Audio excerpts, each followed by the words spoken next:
Hey y'all, hi. So once in a while, I screenshot comments. Actually, I pretty frequently screenshot interesting comments, often because they give me video ideas, or I think maybe I could make a video about this, or maybe this could contribute to a video in the future. And I have a couple swimming around right now, comments that I've saved kind of on their own brainstorming tile in our backend system with a note to myself like, this could be a video about this. And I've been returning to these comments over the past few days, some of them over the past couple of weeks, and none of the videos has really coalesced as its own thing. And usually when that happens, I just kind of let them go by the wayside. But I thought that I would sit down and read the comments to you and just talk about why they're interesting. I feel like just chatting about the concepts could make good content. So I'm going to put on makeup and respond to comments. And if this happens to be your first time to my channel, then if you like it, I hope you'll subscribe. You're going to get a good dose of what I'm interested in and what I talk about over here and do, because my comment section is a real reflection of that. Smart, introspective people being honest with themselves, about themselves, but also with a sense of humor about themselves. I mean, you all are just the best. So let's go ahead and get into the meat of the video.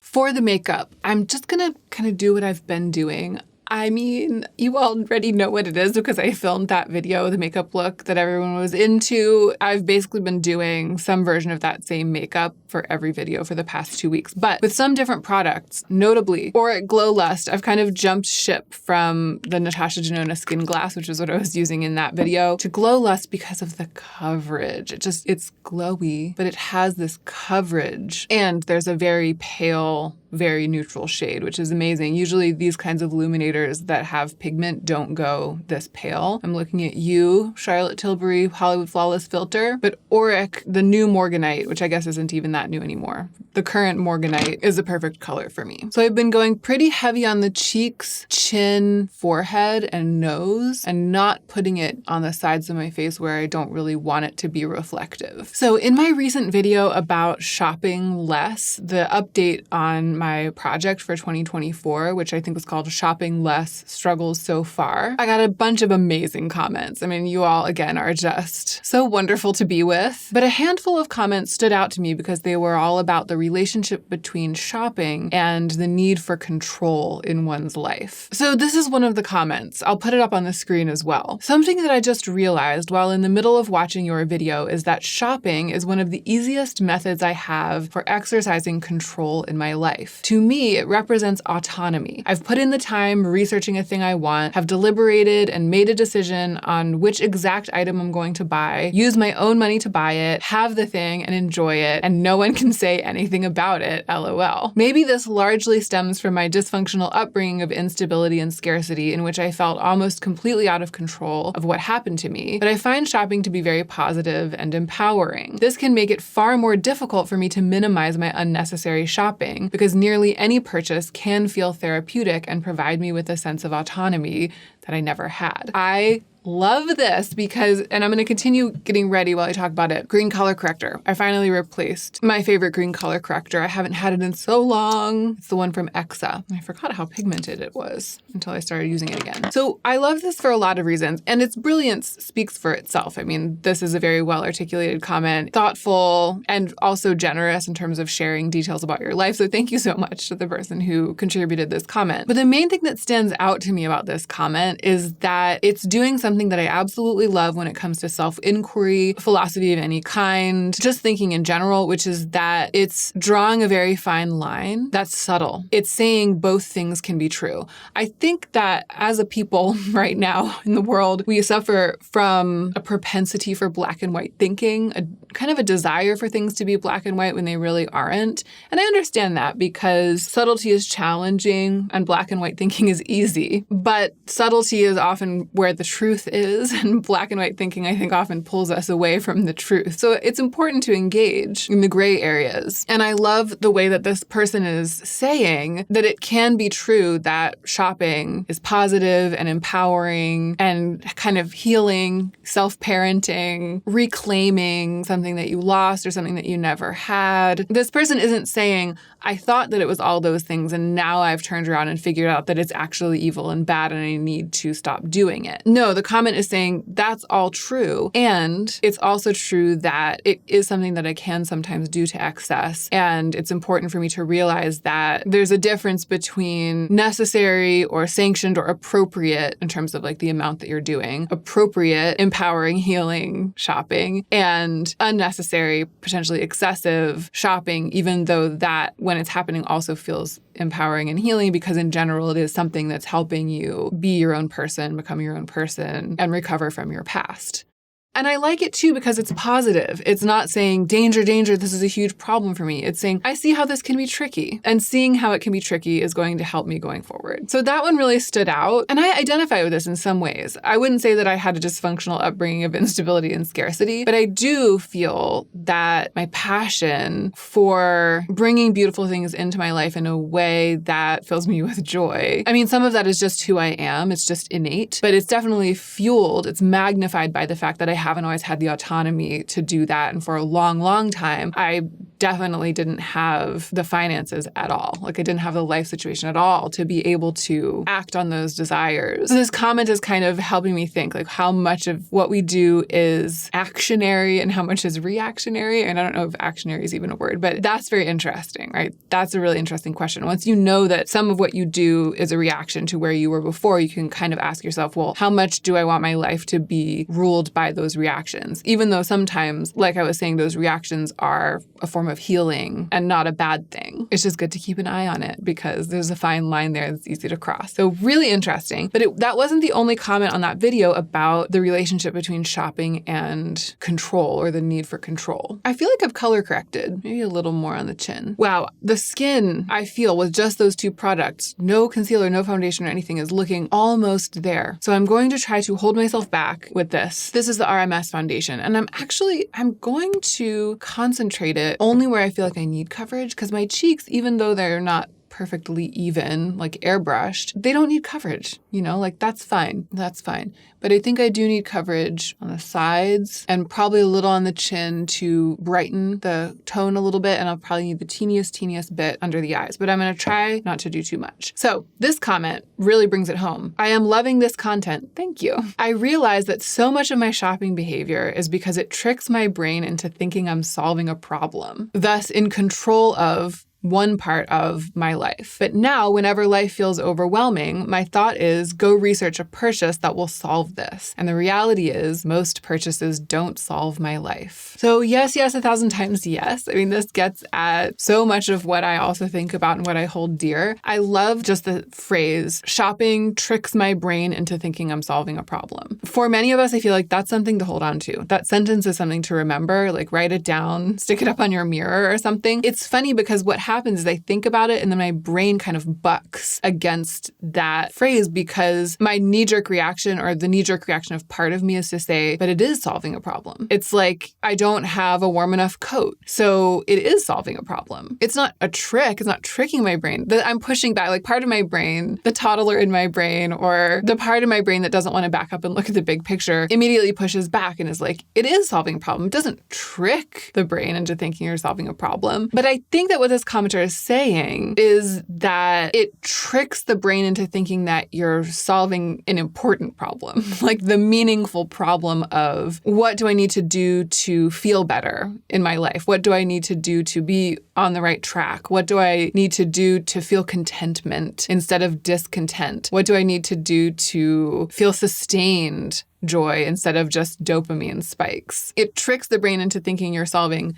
the problem when in fact you're just solving a really tiny inconsequential problem and in many cases inventing that problem. For example, if you're like, oh, I really need the perfect white sweater, even though you already have 2 white sweaters, you've invented a problem that you don't actually have. So you trick your brain into thinking that you're problem solving essentially by going on that hunt for the perfect thing. Whenever life feels overwhelming, my thought is go research a problem that will solve this. Again, it's a very fine distinction because it's like go research research a problem that will solve this. But this, in the moment, is the problem that life feels overwhelming. You can't buy something from Amazon.com that's going to solve that problem. And I'm not against solving small problems by making purchases that solve them. Like, I did buy a really wonderful winter parka this year because I didn't have a warm enough coat. That was a genuine problem, and I genuinely solved it by making a purchase. And I love the parka that I ended up with. I'll link it. Some of you have been asking. I'll link it in the description box down below. But the point is that during the full-fledged multi-hour, multi-day research project that I conducted in order to find that parka, my brain was tricked into feeling like I was being incredibly productive, working towards happiness, becoming a better person, winning at life, solving all my problems. I mean, it did feel that way when I was in it. And that was why I was so stuck in it. And that was why I spent so many hours of my life on that search that I truly didn't need to spend and that I regret spending, because the shopping behavior tricked my brain into thinking that it was problem solving.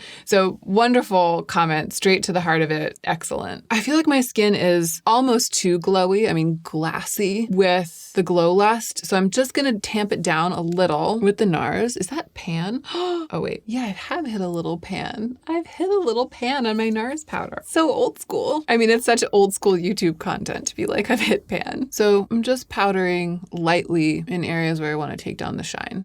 I'm so happy, by the way, with this as my only powder. I wasn't sure during my declutter. I decluttered all my other types of powder, all of my other powders, and I haven't even thought twice about it. And I love that this is the only one in my drawer. Oh, my brows. I was so excited. I had gotten an idea in the shower, and I was so excited about it that I leapt out of the shower, got dressed, and started doing my brows before I remembered that I was supposed to be getting ready for filming and that I was going to be putting on makeup while I filmed. So I put brow gel in, or brow fixer, the Refi brow sculpt. I put that in, and then I was like, oh no, and I stopped. So my brows are sculpted, but they're not filled in. I'm going to fill them in lightly with this pencil, which is the Kamiko pencil. And while I do that, I will read you the last comment that I have here about shopping and control. Okay, so this comment says, I'm reading so many comments about shopping being something that gives someone a sense of control, and it made me realize that I absolutely do this. I'm usually pretty good when it comes to shopping and haven't really bought anything since the holiday season. But this week, something that was out of my control happened. And by coincidence, I bought a lot of things this week. Some that I actually needed, some that I didn't, and even stuff for other people that I was procrastinating on. After just making the connection, I will be taking the next days to reflect on my use of shopping and browsing as a disassociating mechanism and a way to take control over my life in moments I feel I don't have any. So this person is really tying it all together, and with something actionable, taking a break and reflecting on it. Love to see it. And also,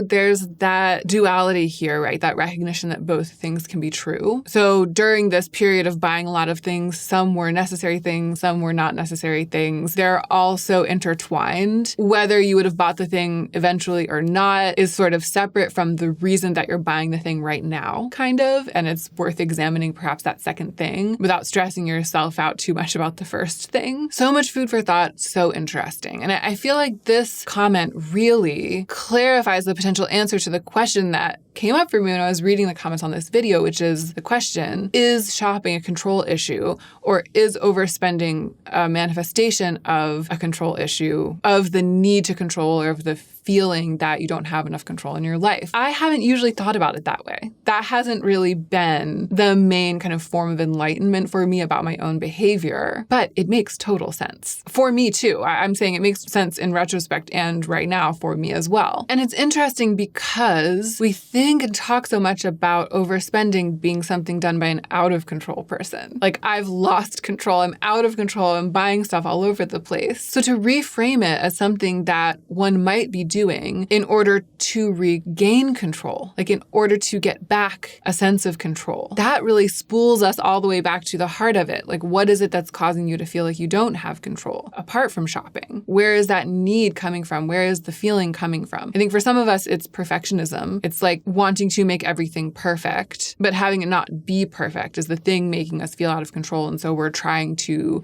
tinker and fix and replace and optimize everything. But in some cases, it could be what this commenter was talking about experiencing, something happening, an event happening that causes a feeling of being out of control or reminds you that you actually don't have control over very much because that's the nature of life. And then the reaction to that is to buy stuff because there's something about the research. It really is the research. It's not even necessarily acquiring the stuff itself, but there's something about the research project, like the other comment said, that soothes your brain, tricks your brain into thinking you're problem solving because it puts you in problem solving mode and it gives you a problem that you can solve easily. Where you run into trouble is when, in order to solve the problem you've given your brain that you can solve so that you feel better about the things you can't solve, you spend a lot and then you acquire a bunch of stuff and then it piles up. So such an interesting discussion underneath that video about the relationship between shopping and the need for control or the feeling that you're out of control. And those weren't the only comments on the subject. Those are just the 3 that I pinged to share with you in this video. Thank you to everyone who contributed to that conversation. All right, I've done my browse a bit hastily because I was more interested in the topic of the video, like the comments and everything, than making them perfect. Hopefully they're fine. I'm going to need a little more powder on my forehead. I am going to do this eye look that I really love. Lately, I've just been putting like a little sheer glitter on my eyes and then that's it. I've been doing that with all of my different forms of sheer glitter and really getting my life. This is a different take on that. The Urban Decay Heavy Metal Glitter Eyeliner, which comes in a bunch of different colors. I like this iridescent one and I can't remember right now what it's called. It's not Pyro.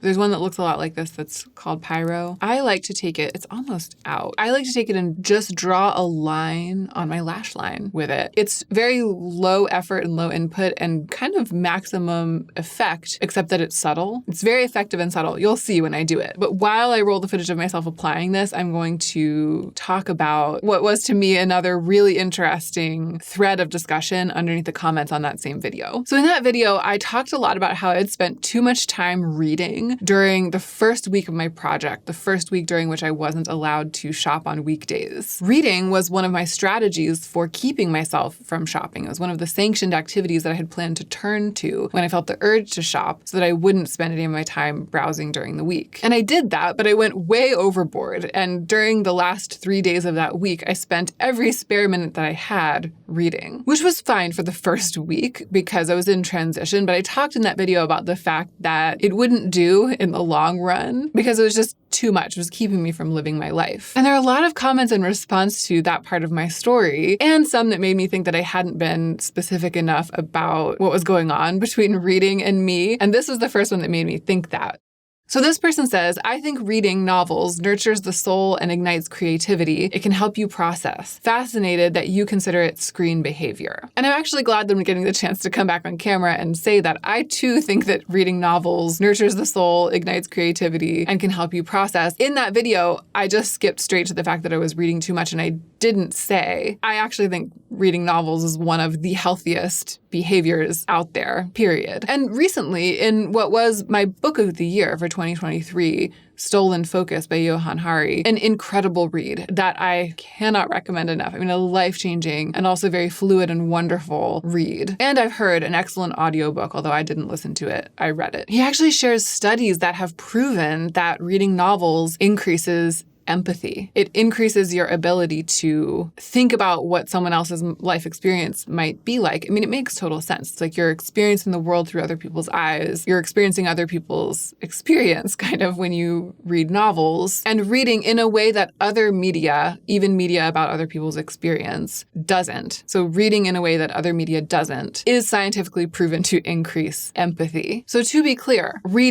novel reading, 100%. And again, it's like a both things can be true situation, right? Even one of the healthiest behaviors in the world can be unhealthy depending on how you deploy it. And what I was trying to express in that video was that I was deploying it in an unhealthy way, or in a way that would be unhealthy if I continued to do it for the whole rest of my life, which, listen to this comment. My mother-in-law just wasted her entire life on reading books, which are not even somewhat quality books. Be careful. She just locked herself inside 4 walls. She has no other interests or friends, only reading and eating. She got diabetes in her late 60s and plunged even deeper in self-pity and negativity and being a victim, etc. Not a good way to live one's life, I find. What a story. I mean, and the fact that it's reading. It's interesting because I strongly agree that reading is one of the best things you can do with yourself and with your life. And I actually know a lot of people who I think spend vast amounts of time, like many hours of their life reading, both people in academia and people who aren't academics. I'm going to put on mascara while I talk about this. Look at that little sparkly line. Isn't that great? So I'm using Tinty Doll still, the Lancome mascara. I actually think that it's an ideal life, a life in which you spend actually like hours every day reading. For me, I think there's a pretty high threshold for the amount of time living on the earth that one can spend reading before it becomes too much. But at some point, it can become too much. And also just depending on how you're deploying it. Again, like this portrait that's being painted by this comment is of someone who's reading instead of living, basically. Reading as an addiction with a context in which it could be anything. Like it could be reading, it could be watching shows, it could be gambling. I mean, it's like the drug of choice, right? The person's drug of choice. And I just feel like this comment, cheek by jowl with the other comment about how reading is nourishing for the soul and helps a person process and ignites creativity is so interesting. Again, both things can be true. Both things are true. And I actually think that my exact reading, with me as who I am, with the exact novels that I've been reading lately, and even with it filling as much time as it has been in any given day, like even the fact that I was reading all day, every day for several days in a row, everything about that reading bonanza that I just went through, TBH, that I'm kind of still going through, everything about my current reading bonanza, I think would be fine in a slightly different context, a slightly different time of my life, if it was happening for a slightly different reason. But what I was trying to say in that video is that right now, it's happening as a drug of choice. It's one drug replacing another drug and kind of easing me off that other drug. And I see that and I identify it as such. And I feel like me talking about it that way brought out this discussion of the duality in the comments about reading specifically, but you could apply it to so many things, like so many things that can be extraordinarily healthy and wonderful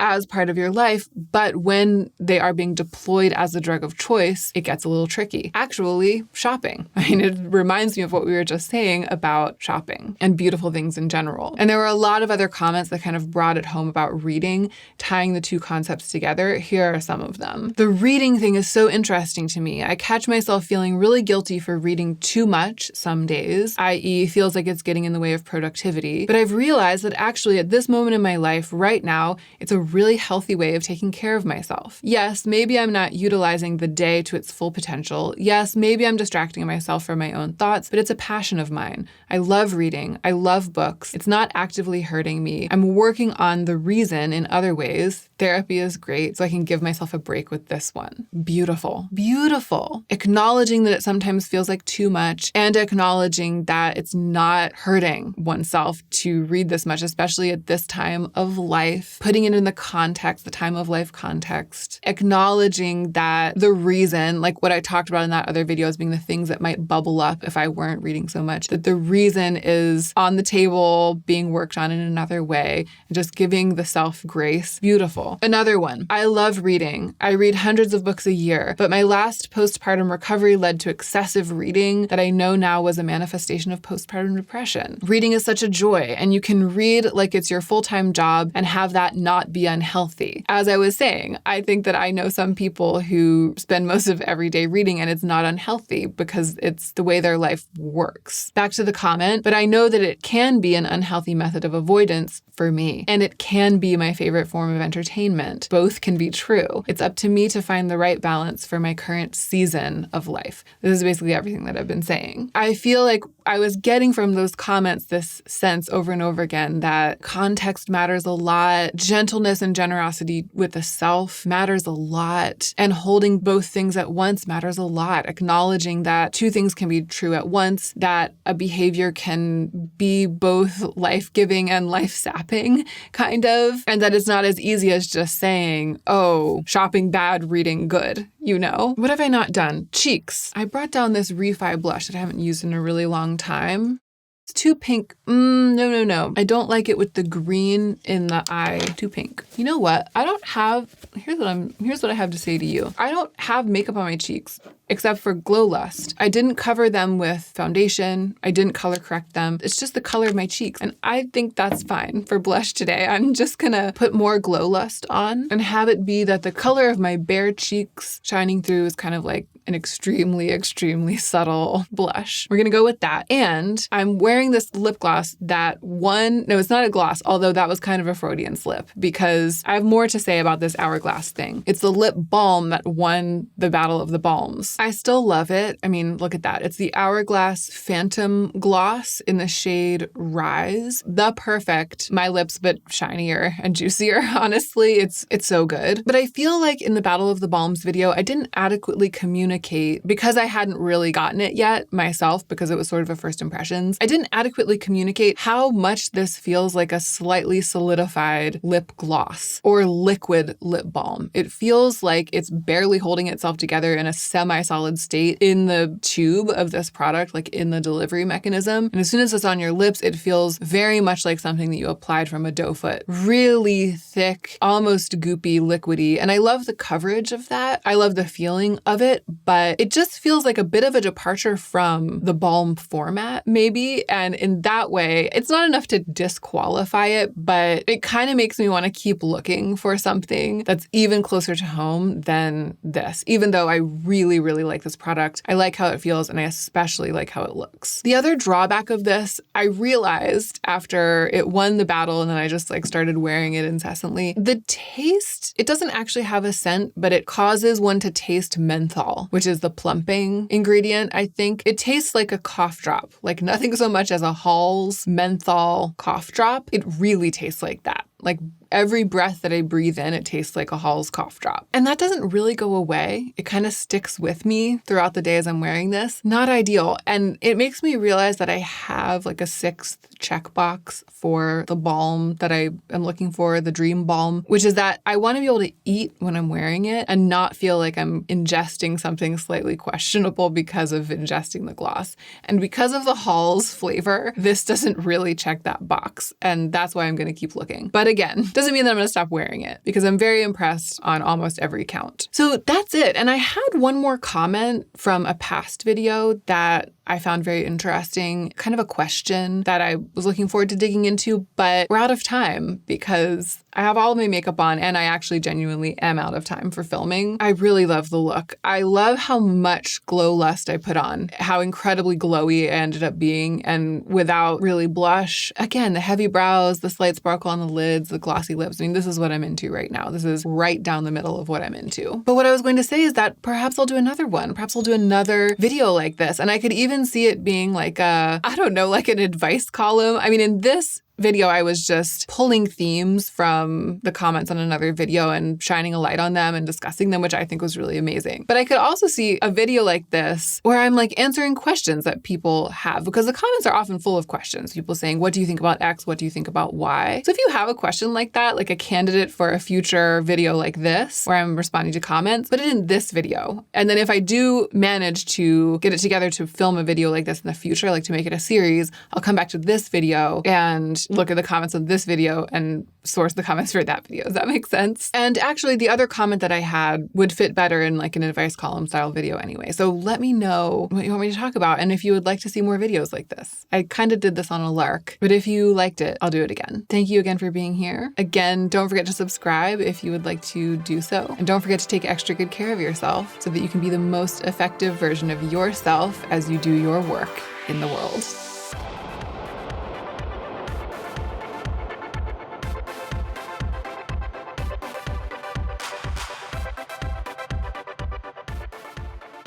I think we got it.